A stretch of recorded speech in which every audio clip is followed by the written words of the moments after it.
Hi, my name is Stuart Weems and welcome to the Investopoly podcast. My goal is to share easy to understand evidence-based holistic insights to help you master the game of building wealth. And in my regular Wednesday episodes, I talk about the theories, methodologies and principles associated with investing and formulating financial advice. The aim of these case study episodes is to share some real client stories to let you know kind of how it works out, how that approach has worked out in the past for clients. And the hope is that maybe it gives you some ideas, but we also try to, in our own mind, foresee how if we take these certain steps, how could it work out for us? Well, I think there's no better example than see how it's worked out in the past for similar clients. So in this episode, I'd like to talk about some clients that we've been working with for about 15 years. So we started working together in 2008. And when we began working together, they already had a pretty healthy asset base. They were living and working overseas as expats, and so in a pretty strong cash flow position and had accumulated quite a lot of cash savings. And that was one of the impetuses for them to come to us for advice. And at the time, the client's net worth was about $2.4 million. It was one of the great things associated with financial planning is that you get to keep all these records, so it's easy to go back and have a look at how things have changed. Anyway, the $2.4 million, which consisted of, they had a property with a loan against it. They had about $250,000 of equity in that. They had about $1.1 million of cash. So a lot of cash, as I said, they've just been sort of busily working and saving overseas, and about $1 million in super. So that was 15 years ago, $2.4 million. Today, their net worth is just slightly under $10 million.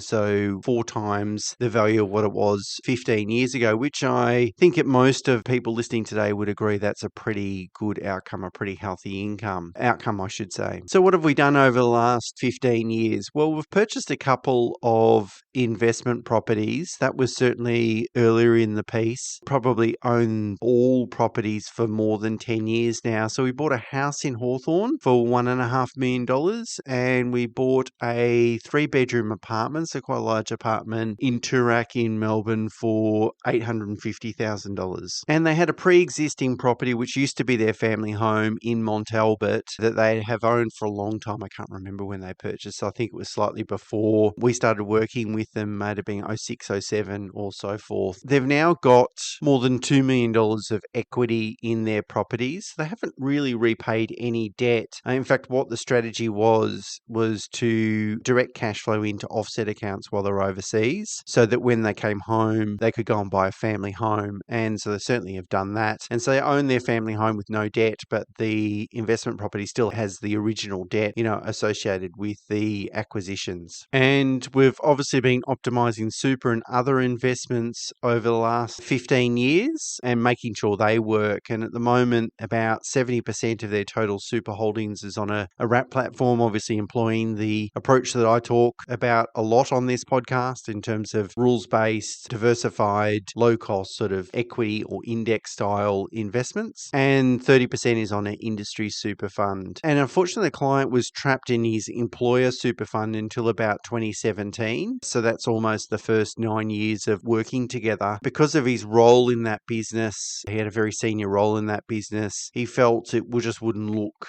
or reflect very well if he wasn't in the company super fund. And unfortunately, that was a suboptimal situation for him because that super fund wasn't performing. But since 2017, we've taken control of that super, and that has worked really well. They've now got combined super of around about $3.5 million at this stage. So they're in a really strong position and could retire at any stage. One spouse is still working full time. The other spouse, she only returned to the workforce a few years ago. So that's more of a personal desire rather than a financial one. And the other spouse, he is sort of, you would say, almost retired, semi-retired, just doing some consulting and a little bit of work here and there. But they're both in a financial position where they could retire tomorrow. And the great thing was that because they've done so well with respect to building wealth, they were able to help out families. So they had to contribute a very large amount, almost 7-figure amount, for one of their parents to go into some care accommodation. And thankfully, they're in a great position position in order to be able to do that and help and assist family. It's noteworthy that the investment property loan to value ratio is around about 53%. And that, as I said previously, they haven't repaid $1 of the original loan. So it does show that if you do hold property investments long enough and you start to accumulate quite a lot of equity, they tend to look after themselves. So the investment property portfolio at the moment is pretty close to neutral in terms of cash flow, which is a great position to be in. And in 5 years' time from now, for example, it'll start producing a little bit of positive cash flow, but that's not really the point. It's all about growth, of course. But it does really show that even if you're very highly geared today, 20 years down the track, your position's going to be much stronger, of course, if you've bought the right assets and that property investing actually does work.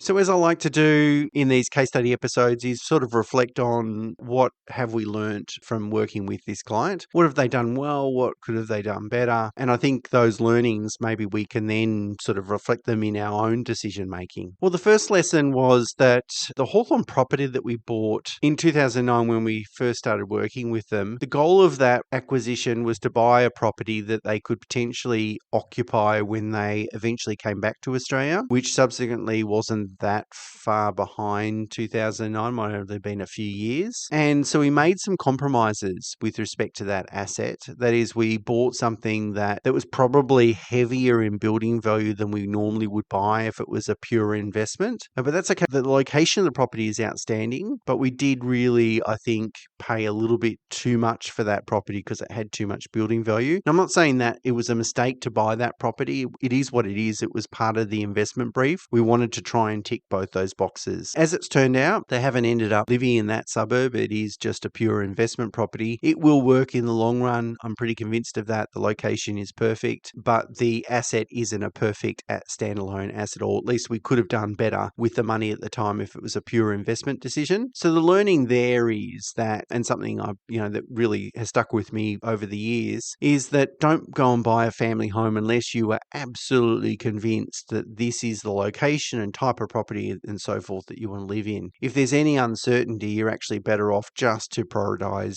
investment fundamentals. And then if you change your mind or you suddenly become very clear about what that home looks like and if that property is inadequate, we'll then deal with it from that perspective. So trying to forecast, where you might want to live 5-10 years from now, really difficult, inherently uncertain. And unless you're absolutely convinced that's the case, don't do it. In all three situations, they used 4 situations because including the family home, they used a buyer's agent to assist with the acquisition. That was necessary in most of those situations as they were overseas at the time, but they've been well advised. And, I think it reflects in their assets. Although my next observation is that actually property hasn't made a huge contribution to their, or as large a contribution to their financial position. It's really been around the performance of super, particularly over the last 7-ish years, that has really got themselves into a great position. And they've done well from a cash flow management perspective as well, of course. But I'm convinced that the property over the next 10 years, their property will do incredibly well. And they're in an enviable situation where they certainly don't have to sell any of those property assets. They can afford to hold on to them for really as long as they want to. But I guess, and it's a common theme in these case study episodes, is it does demonstrate that, having a diversified portfolio of both property and shares, those shares for these clients, mostly in super, they've got a little bit outside super, really does smooth returns. And finally, in terms of building an investment strategy, and something we're very conscious of, is the strategy needs to address how you're going to own your home without any debt at some point. That might not necessarily be high on your list at the moment. It becomes high on everyone's list eventually. That's at least my experience. Now, of course, there might be someone in Australia that's quite happy to rent for the rest of their life, but I would say that most people get to a